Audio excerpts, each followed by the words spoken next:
The Lucius LED is designed to provide maximum levels of grow light with minimum power consumption. This LED can achieve 1200 micromoles per second without emitting excessive heat.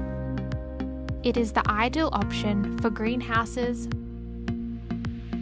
vertical farms, and indoor gardens.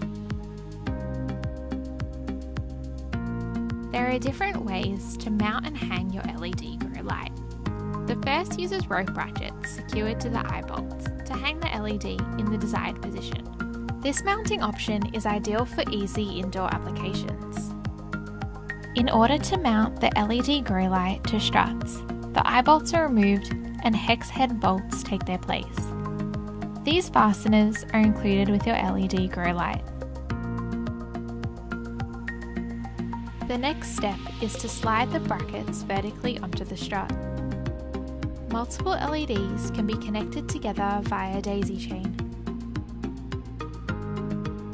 This mounting option is ideal for greenhouse applications. The LED can also be mounted to the struts perpendicularly. Using the same fasteners, slide the brackets onto the struts on each side. Again, multiple LEDs can be connected via daisy chain.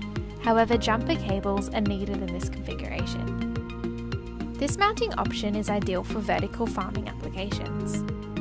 For more information, please refer to your manual or visit us at lucius.com.au.